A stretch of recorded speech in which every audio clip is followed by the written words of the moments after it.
Ceci est un livre audio autogénéré par Google. Collection Questions économiques, dirigée par Xavier Richet. Croissance, décroissance, crise, chômage, inégalité, innovation, mondialisation, démondialisation, post-capitalisme. Jamais les questions économiques n'ont été aussi nombreuses et aussi complexes à appréhender.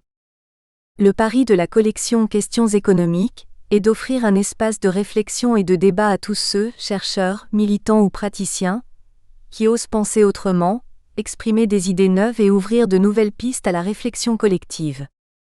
Déjà paru.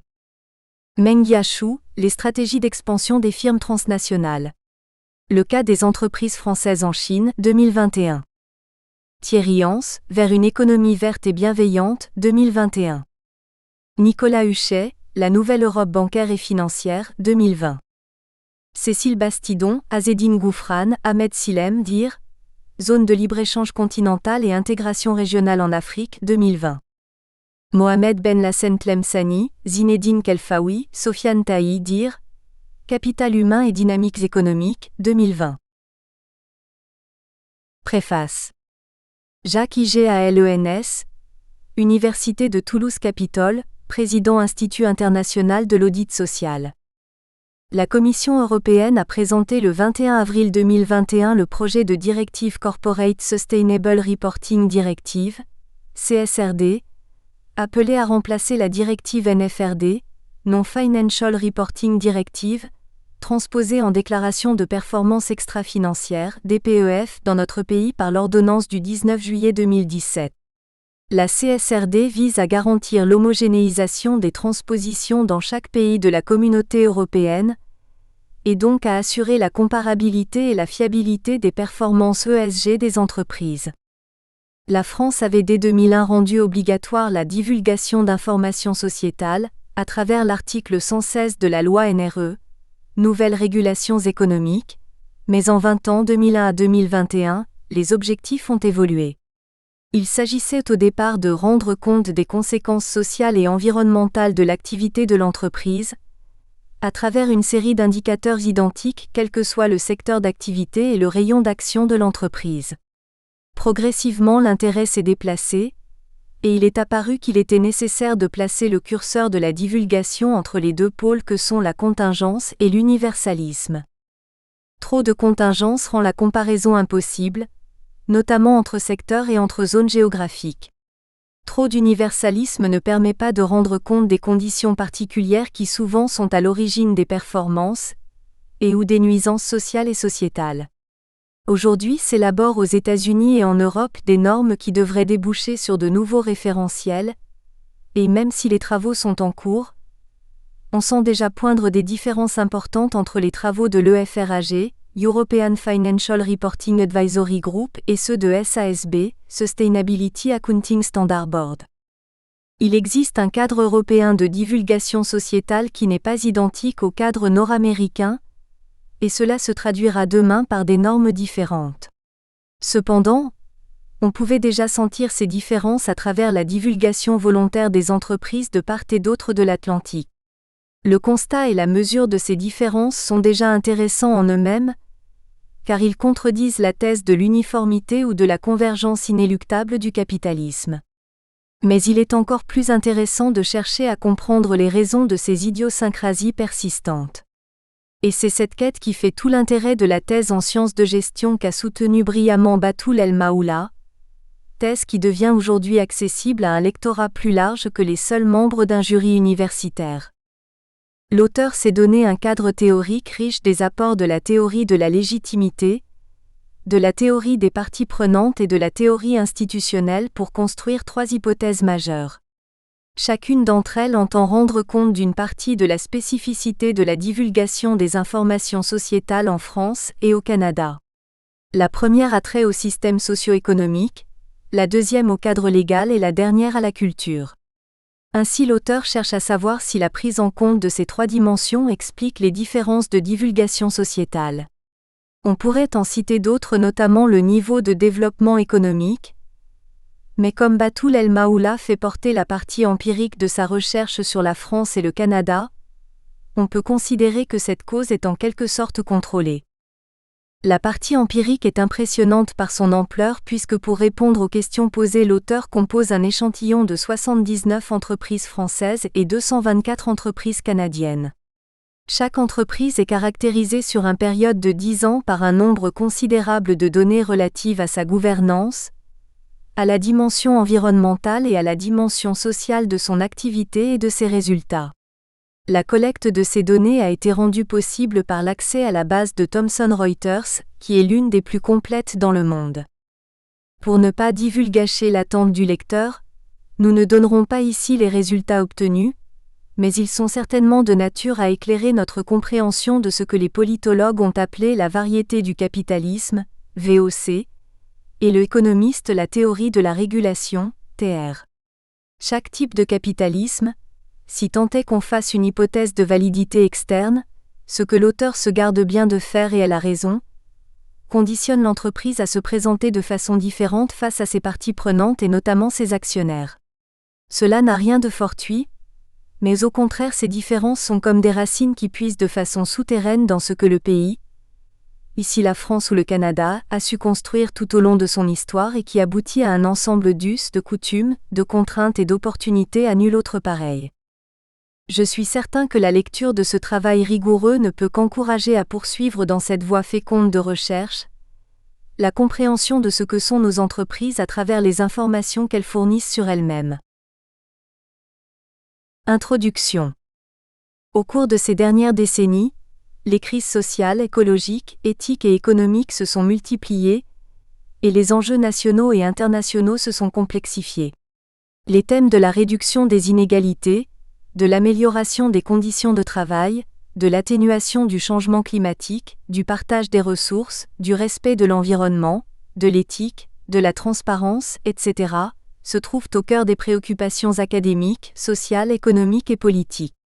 Les feux des projecteurs sont désormais braqués sur les entreprises en tant qu'acteurs principaux dans la société. Elles apparaissent à la fois comme productrices et consommatrices de richesses, et comme créatrice d'externalités positives et négatives. L'insertion de questions sociales, environnementales et de gouvernance dans les processus économiques et notamment dans les décisions des entreprises apparaît comme indispensable à la survie de l'entreprise. Ces préoccupations sont directement liées à la notion de développement durable, notion définie comme un développement qui répond aux besoins du présent sans compromettre la capacité des générations futures de répondre aux leurs. Brundtland, 1987. La contribution des entreprises aux objectifs du développement durable est un concept dénommé responsabilité sociétale de l'entreprise, RSE. Cette notion est traduite de l'anglo-saxon Corporate Social Responsibility, CSR. Le champ de la responsabilité des entreprises est donc élargi. Il a dépassé la simple préoccupation économique pour intégrer les dimensions sociales, environnementales et éthiques. Les entreprises doivent désormais tenir compte non seulement des intérêts des actionnaires, mais aussi de ceux des autres parties prenantes. La notion de responsabilité sociétale des entreprises, RSE, est donc devenue l'un des principaux concepts qui occupent une place de premier choix dans le quotidien des entreprises.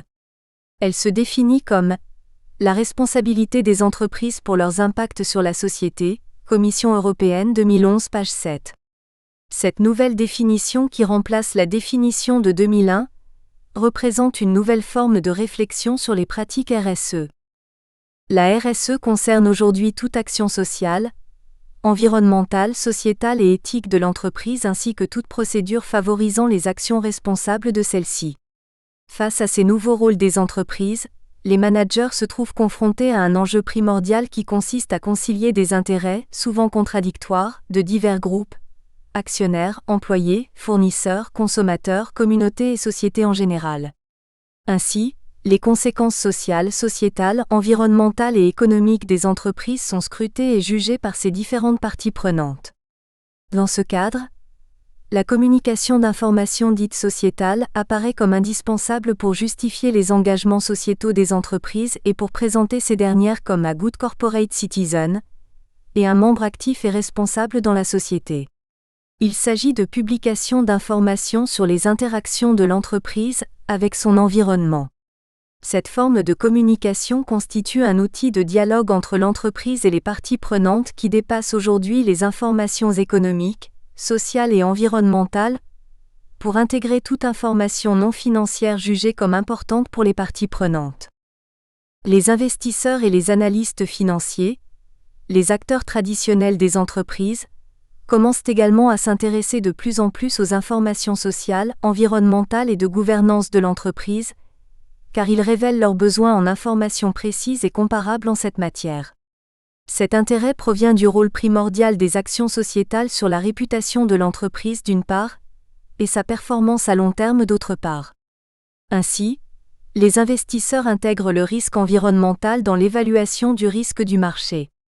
En effet, ils sont devenus plus attentifs à la notation accordée aux entreprises en termes de durabilité et à leur classement au regard de leurs pratiques environnementales, sociales et de gouvernance, ESG.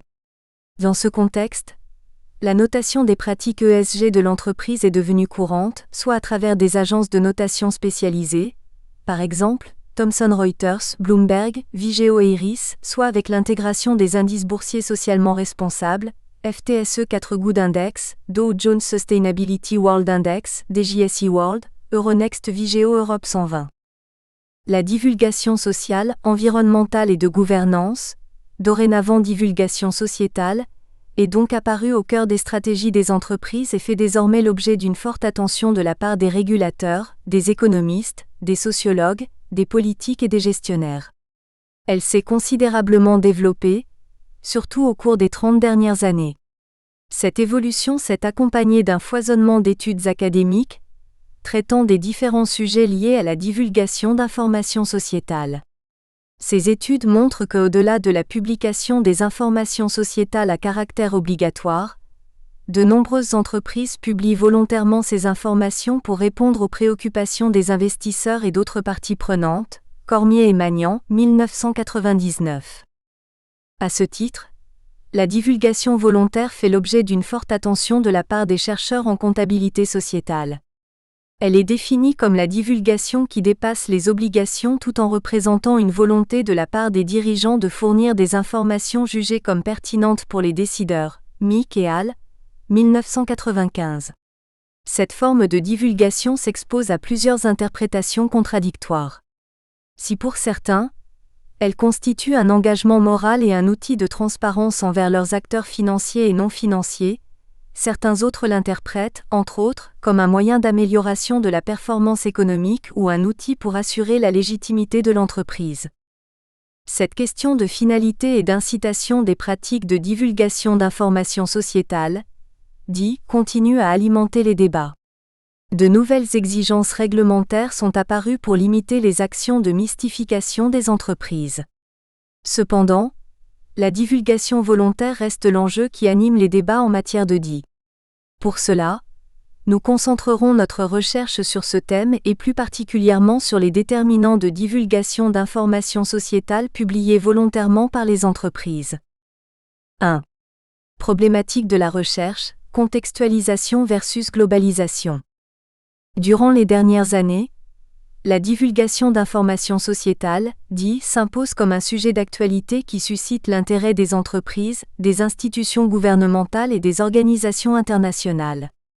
De nombreuses normes internationales, liées aux pratiques RSE et de divulgation sociétale sont élaborées, par exemple la Global Reporting Initiative, le Pacte mondial des Nations Unies, les principes directeurs de l'OCDE, la norme ISO 26000, ISO 3700, ISO 14001. Le postulat sous-jacent à ces normes est l'existence d'un ensemble de valeurs universelles qui peuvent être appliquées à toutes les entreprises du monde entier. Toutefois, les recherches académiques, dans le domaine de la DI, montrent que les informations sociétales divulguées sont extrêmement variées d'un pays à l'autre. Adams et al. 1998, Guthrie et Parker, 1990, Williams et Pei, 1999, Dhaliwal et al. 2012, Friedman et Staliano, 1992, Fekra et al. 1996, Gamble et al. 1996, Smith et al. 2005. Ceci nous conduit à nous demander pourquoi des divergences existent en matière de divulgation sociétale, en dépit des efforts internationaux déployés pour réduire ces écarts. Cette problématique met l'accent sur deux concepts principaux. Le premier est la standardisation de l'ADI et le deuxième est la contextualisation de l'ADI, ce qui nous conduit à nous interroger sur l'adaptation et l'homogénéité, convergence, d'une part, et l'hétérogénéité, divergence, et la diversité culturelle et institutionnelle d'autre part. Il s'agit également de répondre aux défis actuels que sont la convergence des pratiques et la comparabilité de l'information, dans un contexte où les entreprises font face à une demande additionnelle d'informations de la part des agences de notation extra-financières, des fournisseurs de données et de la société civile en général. Figure 1. Schématisation de la problématique de la recherche. 2. Question de la recherche. Un essai de contextualisation de divulgation d'informations sociétales. La convergence des pratiques et des politiques des organisations est traitée et mise en avant dans plusieurs études antérieures, Levitt, 1983, Ritzer, 2004. Selon ces travaux, la mondialisation incite les entreprises à converger vers des modèles communs de gestion et vers une culture universelle qui dépasse les contextes locaux.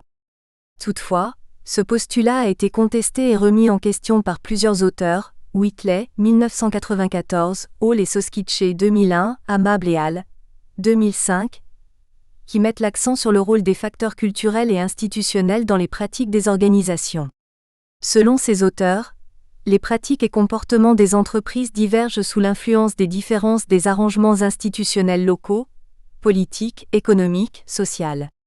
Ainsi, ces derniers peuvent dépasser en importance l'effet de la mondialisation et celui de pression institutionnelle globale provoquant une plus grande divergence en termes d'action, pratiques et comportements des entreprises à travers le monde. Notre recherche s'inscrit dans cette hypothèse. Nous supposons que la différence de divulgation sociétale provient de la différence de valeurs culturelles et de facteurs institutionnels nationaux. On les appelle les facteurs sociétaux. Ajoutons qu'en comptabilité sociétale, différentes études qui examinent la question de la divulgation sociétale ont conclu que les divergences ne s'inscrivent pas seulement dans un écart temporel ou entre entreprises, mais aussi dans un écart transnational. Pour vérifier cette hypothèse, une analyse comparative est effectuée entre deux pays, la France et le Canada, appartenant à deux contextes différents. Cette comparaison nous permettra de déterminer si c'est le courant de convergence ou celui de divergence qui domine les pratiques de l'ADI. Notre objectif consiste alors, 1. À comparer les informations sociétales divulguées par les entreprises françaises et canadiennes, et 2. À étudier l'effet du contexte national sur les pratiques des entreprises en matière de divulgation sociétale. Ainsi, notre question de recherche est la suivante. Quel est le rôle des facteurs culturels et institutionnels dans la divulgation des informations sociétales en France et au Canada? 3. Motivation de la recherche, gap dans la littérature. Malgré le grand nombre d'études académiques liées à la divulgation d'informations sociétales, peu d'attention est portée aux facteurs sociétaux, qui sont liés à la société et qui peuvent avoir une influence sur les comportements des entreprises, y compris le comportement sociétal et la stratégie de divulgation sociétale, et leurs impacts sur le niveau de la divulgation d'informations sociétales des entreprises. La majorité des études ont étudié l'ADI dans une perspective nationale, sans pour autant prendre en compte les caractéristiques du contexte dans lequel l'entreprise exerce ses activités. Néanmoins, les facteurs sociétaux peuvent influencer directement ou indirectement la stratégie globale de la divulgation sociale, environnementale et de gouvernance et même dépasser en importance les facteurs liés aux caractéristiques des entreprises. Cette importance des facteurs sociétaux a invité plusieurs champs de recherche en sciences de gestion à se mobiliser: management international, gouvernance d'entreprise, comptabilité internationale, responsabilité sociétale des entreprises, pour identifier ces facteurs et mettre en évidence leurs impacts sur les pratiques, comportements et décisions des entreprises, organisationnelles, stratégiques, financiers, non financiers. Les recherches qui traitent ces facteurs sont particulièrement des études comparatives menées dans un contexte national ou international. Les auteurs de ces études prennent en considération l'environnement externe des entreprises et tirent leurs hypothèses de la relation existante entre l'entreprise et la société. Dans ce contexte, l'entreprise est considérée comme une unité d'un système social plus large avec lequel elle noue des relations d'interaction et d'influence. La décision des entreprises est guidée, dans cette perspective, non seulement par des facteurs internes liés à l'entreprise elle-même ou à son secteur d'activité, mais aussi par des facteurs externes liés au contexte social, politique, économique, réglementaire et culturel de l'entreprise. La relation entre la société et l'entreprise est très peu traitée dans le domaine de l'ADI. Ainsi, les études comparatives sont peu nombreuses, généralement menées sur une seule année alors que l'influence des facteurs institutionnels et leur interconnexion peuvent être mieux démontrées par les études longitudinales, Adams, 2002. Notre étude essaye de combler ces lacunes, en analysant l'influence du contexte national sur le niveau de l'ADI, à partir d'une étude comparative longitudinale entre la France et le Canada. Nous examinons en particulier le lien entre les déterminants sociétaux, le système socio-économique, légal et culturel, et les niveaux de divulgation sociétale, qui reflètent les trois dimensions, sociale, environnementale et de gouvernance. 4. Positionnement théorique. Dans un monde globalisé, marqué par une ouverture internationale, les débats en termes de DI changent. L'analyse actuelle s'interroge notamment sur l'homogénéité, comme sur l'hétérogénéité de ce type d'information. Le regard vers la RSE et ses dérivés évolue d'une vision purement fonctionnaliste traditionnelle à une vision culturaliste institutionnaliste. Les questions centrales qui vont dans le sens de ces débats sont ainsi: est-ce que le contexte national domine les pratiques de DI? Peut-on parler de pratiques de DI universelles, dues à la mondialisation et aux pressions internationales? Les valeurs et pratiques internationales relatives à la DI heurtent-elles le poids des cultures nationales? Peut-on parler d'harmonisation des pratiques de divulgation sociétale? Est-ce que les entreprises multinationales doivent tenir compte, concernant leur stratégie de DI, des différents contextes dans lesquels elles opèrent? L'analyse de la littérature provenant de plusieurs champs de recherche tels que l'anthropologie et le management interculturel nous permet de distinguer deux courants opposés, la convergence versus la divergence. Le premier courant suppose que le monde converge vers des modèles communs d'organisation et de culture. Cette idée de convergence qui provient de la mondialisation, de l'ouverture des marchés et de l'étendue des entreprises multinationales, suppose l'existence des meilleures pratiques, best practices, c'est-à-dire des pratiques plus performantes que d'autres. Ce courant de pensée se fonde donc sur les principes d'efficience et de rationalité, qui peuvent être transposés d'un contexte à un autre sans prendre en considération les différences contextuelles. Ainsi, selon le modèle rationnel, certaines méthodes de gestion peuvent être universelles. Elles sont plus efficaces que d'autres, en effet, les mêmes règles universelles peuvent être appliquées partout dans le monde. Les entreprises d'aujourd'hui font face à une gestion dynamique globale et à des pratiques internationales. La préoccupation quant aux problèmes d'environnement et de société devient un enjeu international. Le courant de convergence s'appuie donc sur une approche universaliste basée sur une culture universelle, une philosophie universaliste, des attentes communes de la part des parties prenantes et des pratiques communes de la part des entreprises. Selon les promoteurs de ce courant, tels que Levitt, 1983, Ritzer, 2004, ces pratiques peuvent être adoptées par toutes les organisations et dans tous les contextes. Et puisque nos sociétés sont de plus en plus multinationales, ceci implique l'existence de modèles et de pratiques universelles qui peuvent être appliqués partout, au mépris des différences culturelles et institutionnelles. Le deuxième courant suggère que les structures institutionnelles et culturelles peuvent atténuer l'effet de la mondialisation et créer une grande divergence entre les nations, telles que Hall et Soskice, 2001, Whitley, 1994. En effet, la structure du pays détermine les actions des entreprises et les résultats de leurs actions. Ainsi, chaque structure est le produit d'une culture nationale et d'institutions locales. Pour cela, il est difficile de trouver deux structures similaires, surtout avec l'existence d'interactions existantes entre les facteurs culturels et institutionnels. Il n'existe pas de meilleure stratégie ni de meilleure solution, mais il existe une stratégie adaptée à un contexte spécifique. En effet, les bonnes stratégies dans un contexte peuvent donner de mauvais résultats dans un autre contexte.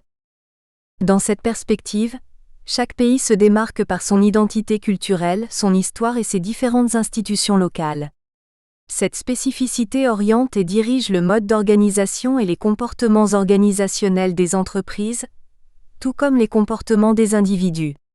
Les structures culturelles et institutionnelles qui sont le produit d'un contexte spécifique et d'une interaction de plusieurs systèmes locaux, orientent en partie le modèle organisationnel des entreprises, y compris les stratégies de DI.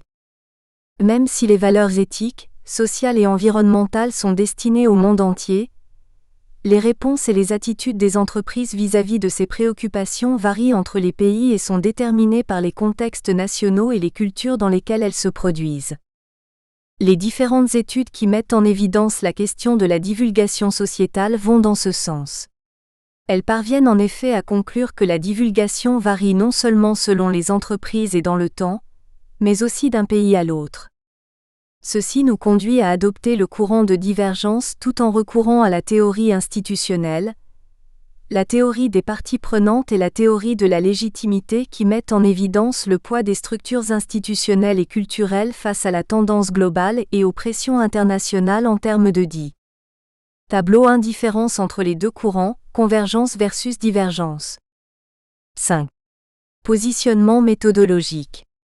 Contrairement à nombre d'études antérieures qui ont utilisé l'analyse de contenu pour mesurer le niveau de la DI, nous avons adopté dans notre recherche une démarche quantitative. Nous avons collecté les données sociales, environnementales et de gouvernance à partir de la base de données Thomson Reuters A74 ESG.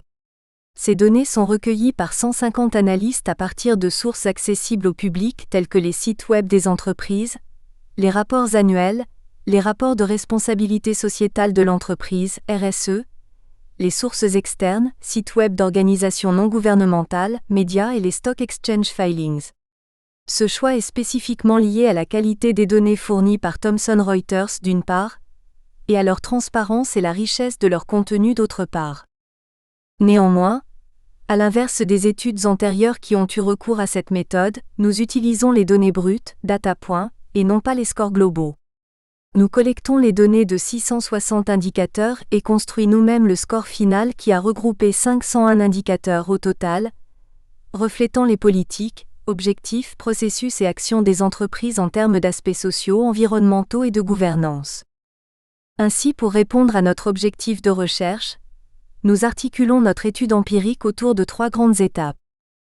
La première consiste à déterminer le niveau de divulgation sociétale des entreprises françaises et canadiennes.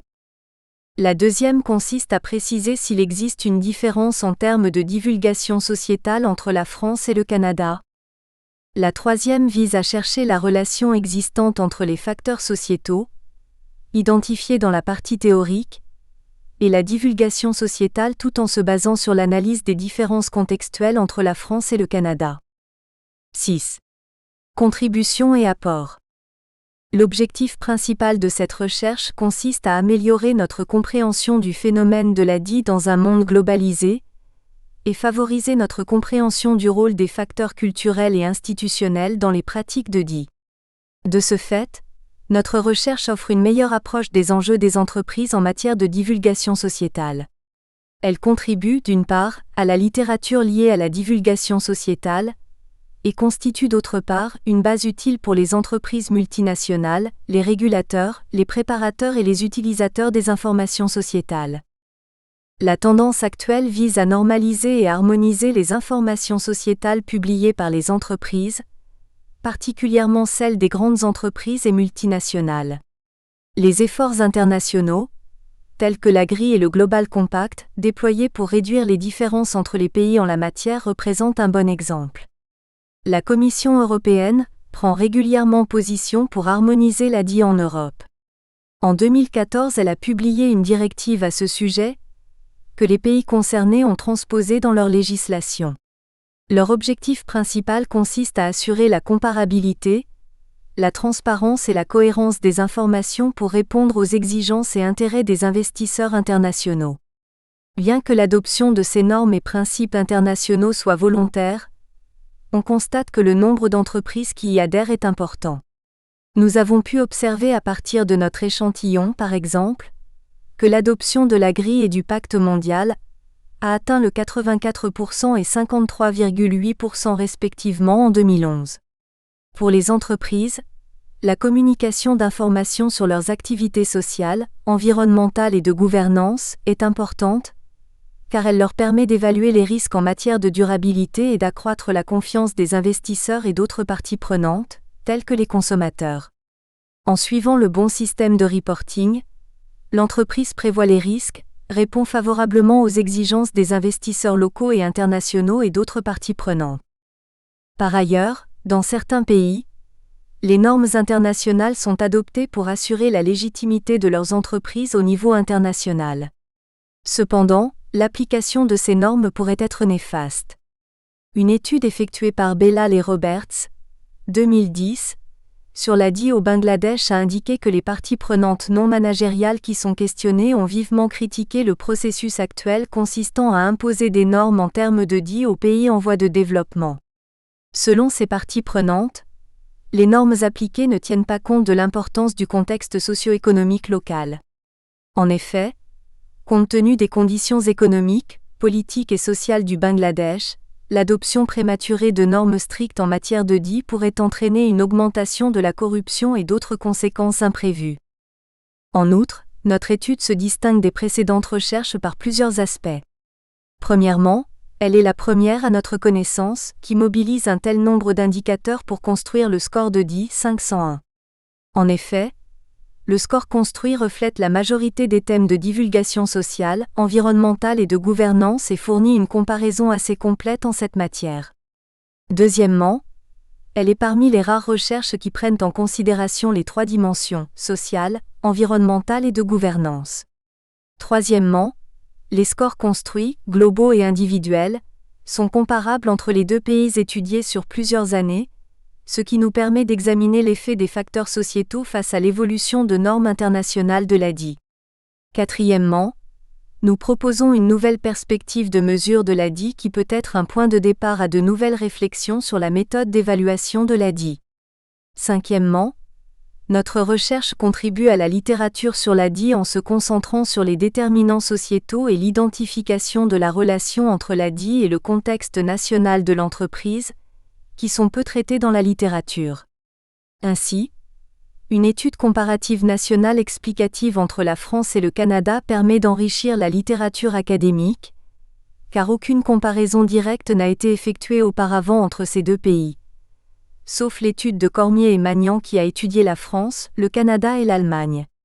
Finalement, nous traitons le phénomène de l'ADI en nous basant sur le principe de la contextualisation, tout en renforçant l'idée de la divergence des pratiques de DI entre les pays. 7. Structure de la thèse.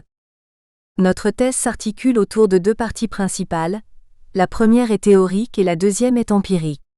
Nous la présentons tout d'abord sous forme d'un schéma synthétique. Figure 2, schéma synthétique de la thèse.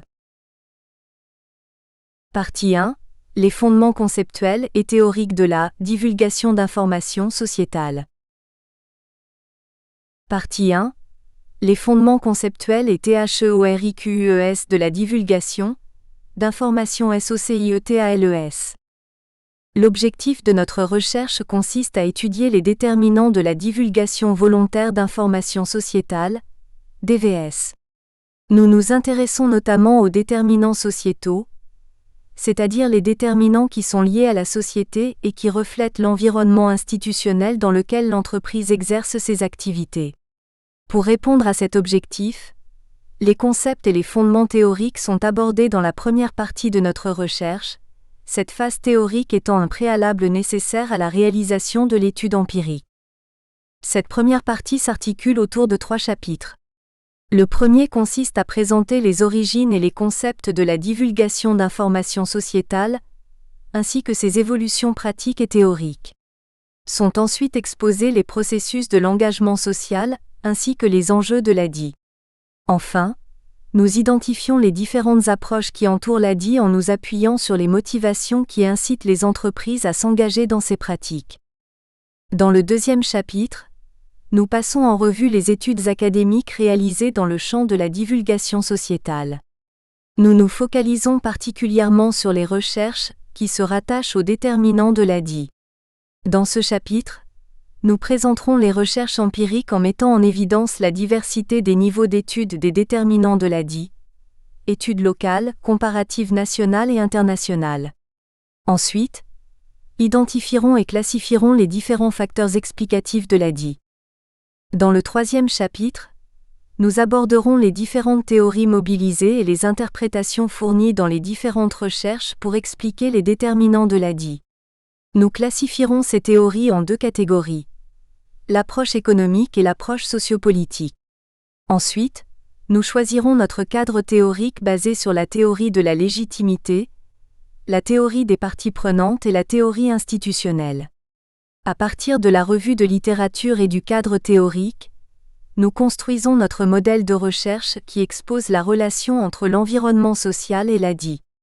À partir de ce modèle théorique, nous formulons nos hypothèses en nous basant ainsi sur les modèles théoriques suivants: le modèle de Hofstede, 1984-2010, la typologie de Amable, 2005, et les travaux de Boll et al., 2000. Chapitre 1 – Divulgation d'informations sociétales. 1 – Mécanisme de crédibilisation des pratiques RSE. Introduction. La divulgation d'informations sociétales, DI, relève à la fois de la matière comptable et de la responsabilité sociétale des entreprises, RSE. Plus précisément, l'ADI entend traduire la RSE dans un formalisme comptable, illustration d'une composante essentielle du monde de la gestion que dans son cours au Collège de France, Alain Suppiot désigne sous l'appellation de « gouvernance par les nombres », 2015. Mais si la comptabilité est bien le domaine du nombre, la RSE résiste à se laisser exprimer par les chiffres. Cet obstacle explique en partie la difficulté pour trouver une définition unanime pour l'ADI. Pour bien comprendre la complexité de cette notion, nous allons présenter en premier temps le processus de l'engagement social dans son ensemble, section 1, puis nous allons aborder en deuxième temps les différentes approches utilisées dans la littérature pour expliquer les pratiques de la divulgation d'informations sociétales, section 2. Section 1 – Divulgation d'informations sociétales, émergence, situation et enjeux. Longtemps considéré comme un instrument relevant de la comptabilité financière, aujourd'hui la reddition de comptes est également reliée à la comptabilité sociétale. Les entreprises subissent des nouvelles exigences depuis plusieurs décennies, telles que l'apparition de nouveaux acteurs autres que les acteurs financiers, et de nouveaux marchés, investissements socialement responsables, qui cherchent de nouveaux types d'informations. Les entreprises doivent dorénavant rendre compte de leur engagement social ou sociétal et prendre en considération les différentes parties prenantes. Cette reddition de comptes s'est traduite par une divulgation des informations quantitatives et qualitatives, liées principalement à des domaines non traditionnels, relatifs à l'impact des activités des entreprises sur l'environnement externe pour à la fois informer, dialoguer, influencer et orienter les décisions et actions des parties prenantes. Pour bien comprendre la place de l'ADI dans le domaine de la comptabilité et son rôle dans les entreprises, nous allons présenter en détail le processus de l'engagement social en commençant par la RSE et les changements majeurs qui ont accompagné son apparition au sein de l'entreprise, en passant par l'ADI qui constitue un instrument de la comptabilité sociétale et en terminant par la vérification d'informations sociétales qui représente la dernière étape de ce que nous appelons la chaîne de l'engagement social des entreprises. Mais en premier lieu, nous exposerons les étapes d'émergence et d'évolution de la notion de divulgation d'informations sociétales, puis nous clôturerons la section par les enjeux pratiques et académiques de l'ADI. 1. Émergence de la divulgation d'informations sociétales, DI. La reddition de comptes sociétales renvoie dans les recherches académiques aux années 1930 où le premier rapport spécial destiné aux employés appelé Report to Employees fut publié aux États-Unis en 1936, Lewis et al., 1984. Toutefois, cela devient seulement un sujet important dans les années 1970. Depuis cette date, le nombre d'entreprises publiant des informations sur leur politique et ou leurs pratiques sociales, environnementales ou sociétales a considérablement augmenté. Ainsi, une bonne méthode pour chercher l'origine de la divulgation d'informations sociétales, désormais DI, est de suivre l'évolution de son contenu, de sa forme et les événements qui l'ont accompagné. Dans ce sens, nous pouvons distinguer 6 phases majeures par lesquelles l'ADI est passée pour revêtir sa forme actuelle. Dans la présente section, Nous allons aborder ces différentes phases tout en exposant l'origine de l'ADI, sa place multidimensionnelle ainsi que ses enjeux académiques et pratiques. 1.1. Genèse et évolution de la divulgation d'informations sociétales. En examinant l'évolution de l'ADI, nous constatons qu'elle est passée par plusieurs étapes marquantes. Celles-ci peuvent être regroupées en 6 phases majeures: la phase de naissance, les années 1920-1930, la phase de la prise de conscience, dans les années 1970, la phase de stabilité dans les années 1980, la phase de déclenchement et de reprise de conscience, dans les années 1990, la phase de globalisation, qui a commencé au début du millénaire où le terme « RSE globalisé » est apparu avec l'émergence des normes internationales telles que la norme ISO 26000-2010, le Pacte mondial des Nations Unies, Global Compact 2000, ou les directives du Global Reporting Initiative, GRI 1997, et enfin la phase d'obligation qui a commencé avec l'adoption de la directive européenne sur la communication d'informations non financières, 2014-95e UE. Chacune de ces phases est venue pour compléter, ajouter, changer, atténuer ou renforcer les pratiques de l'ADI. 1.1.1 Phase de naissance, les années 1920 à 1930. Commençons par la phase de naissance. Cette phase représente le premier pas dans ce que nous appelons aujourd'hui la divulgation d'informations sociétales. Même si certaines études attribuent l'origine de recherches académiques en matière de l'ADI au début des années 1970, par exemple, FIFCA 2013, l'ADI trouve ses origines à partir des années 1920 aux États-Unis où apparaissent les premières préoccupations en cette matière. Toutefois, la date marquante de ces évolutions peut être attribuée aux années 1970.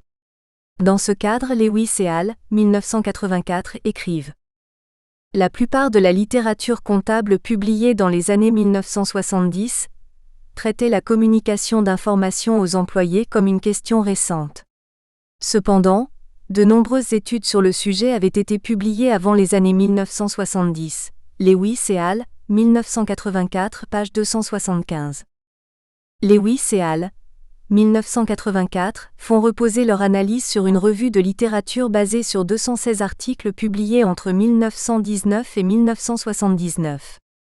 Les auteurs constatent que le problème conceptuel généralisé de la meilleure manière pour transmettre des informations aux employés fut discuté en 1921. Département du Travail, Canada, 1921, pages 7 à 12. Et la nécessité de rapports spéciaux fut discutée dès 1923. Ainsi, le premier rapport spécial destiné aux employés, appelé Report to Employees, fut publié en 1936 par International Harvester Co., USA. D'après l'Association nationale des fabricants des États-Unis, 1938, page 84. Les chercheurs indiquent qu'au moins 20 entreprises américaines ont publié, en 1937, des rapports annuels spéciaux à l'intention de leurs employés, Lewis et al., 1984. Leary, 1948, page 44, émet également cette hypothèse et signale que le changement le plus important a commencé en 1937, lorsque Johns Manville, USA, est devenue l'une des premières entreprises publiant un rapport annuel spécial à l'intention des employés. Lewis et al., 1984. Selon Lewis et al., 1984, plusieurs événements sociaux et économiques ont été à l'origine de ce changement. Ils ont constaté que les périodes intenses de publication des informations sociétales liées aux employés ont coexisté à plusieurs reprises avec 4 facteurs socio-économiques majeurs. 1. Les progrès technologiques. 2. L'augmentation des activités de fusion des entreprises. 3. L'augmentation du sentiment antisyndical et 4. Les craintes de récession. Ces événements ont incité plusieurs entreprises à communiquer des informations sur leurs politiques liées aux employés. Malgré cela, nous pouvons constater que la période qui a précédé les années 1970, de 1920 jusqu'à 1970, a été marquée par une faible publication des informations sociétales avec une concentration sur les informations relatives aux employés, publiées particulièrement aux États-Unis. L'article de Lewis et al., 1984, confirme cette idée où les auteurs ont constaté que les publications des articles liés à ce sujet avaient été publiées presque exclusivement aux États-Unis, 125 sur 138 articles, soit 90% des publications. Une focalisation de la part des entreprises sur l'industrialisation, la production de masse et la performance économique, sans faire attention aux impacts de leurs activités sur l'environnement externe. 1.1.2 Phase de prise de conscience, les années 1970. La deuxième phase consiste à la prise de conscience. Une forte conscience publique nationale et internationale est née suite aux problèmes sociaux et environnementaux survenus à cause de l'industrialisation et de la production de masse, dans les domaines de l'armement et de la technologie. Selon Walden et Schwartz, 1997, page 126, les pressions exercées par les politiques publiques dans les années 1960 et 1970 ont entraîné une augmentation substantielle de la RSE, AAA 1976, page 42. Ainsi, le débat sur la responsabilité sociale de l'organisation est apparu au grand jour aux États-Unis vers les années 1968 à 1970, marqué par un rapport publié en 1970, Towards a Balanced Growth Quantity with Quality. 1978, page 43. Ce rapport a mis en cause la notion de croissance et a mis en évidence l'importance de certains domaines tels que l'environnement, l'éducation, les ressources naturelles, etc. 1978. Depuis, de nombreuses recherches sur le contenu, la mise en œuvre ou la mesure des performances en matière de responsabilité sociale ont été menées. 1978, page 43. Ces travaux revêtent des caractéristiques de l'approche nord-américaine, qui amplifie le rôle de l'entreprise, membre distinct et séparé d'une communauté, dont elle est citoyenne. 1978, page 43. Dans ce contexte, l'entreprise s'efforce de participer à la résolution des grands problèmes nationaux, tels que la protection de l'environnement, l'emploi des travailleurs appartenant à des minorités, etc., suivant en cela une assez longue tradition, notamment philanthropique. 1978. En effet, la RSE, selon l'approche nord-américaine, concerne en priorité la communauté. Cela est apparu très clairement dans les différentes enquêtes réalisées aux États-Unis telles que l'enquête d'Ernst & Ernst, 1975, qui porte sur les rapports des 500 premières sociétés américaines et qui concerne 7 domaines. Environnement, énergie, emploi, personnel, communauté, produits et autres. Les enquêtes d'Ernst & Ernst, 1975, 1976, 1977, ont mis en évidence la prédominance, dans le contexte américain, des informations liées à la communauté, santé publique, éducation, culture, aide à la construction de logements, et à l'environnement. Au Canada, l'accent est mis sur les 3 domaines suivants: ressources humaines, communauté et environnement, selon l'enquête organisée en 1976 par The Niagara Institute pour la Royal Commission on Corporate Concentration, qui retenait ces 3 domaines. 1978. En Europe, c'est le domaine social qui a prédominé dans les années 1970, et la responsabilité sociale s'exerçait en priorité à l'égard des salariés. 1978. L'approche européenne ne considère pas l'entreprise comme membre d'une communauté, mais comme la communauté elle-même. 1978, page 43. Selon cette approche qui est dérivée d'un modèle familial et villageois, la RSE concerne en priorité les parties prenantes de cette communauté, particulièrement les salariés, mais aussi dans une certaine mesure les fournisseurs, clients et actionnaires. 1978. Cette thèse se reflète bien dans les pratiques RSE appliquées en France dans les années 1970 où les entreprises, le gouvernement et l'opinion publique semblent limiter la responsabilité sociale au domaine des salariés, du moins lui donner une certaine priorité. 1978. Il faut noter dans ce cadre que la France est considérée comme faisant partie des pays pionniers en Europe en matière de RSE et de pratiques dédiées. Pour preuve, dès 1970, le CNPF rappelait à l'occasion de ses assises annuelles que la gestion des ressources humaines ne pouvait être négligée au bénéfice de la gestion économique ou financière. 1978.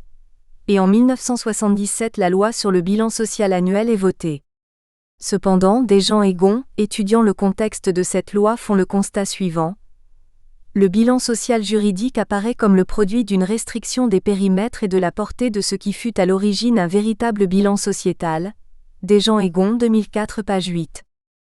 Même si l'historique de la RSE diffère entre les pays européens et les pays nord-américains, nous pouvons constater que les années 1970 constituaient dans les deux contextes la période la plus marquante dans l'évolution de la RSE et de l'ADI.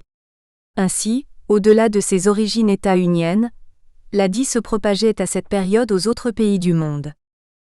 1.1.3 Phase de stabilité, les années 1980.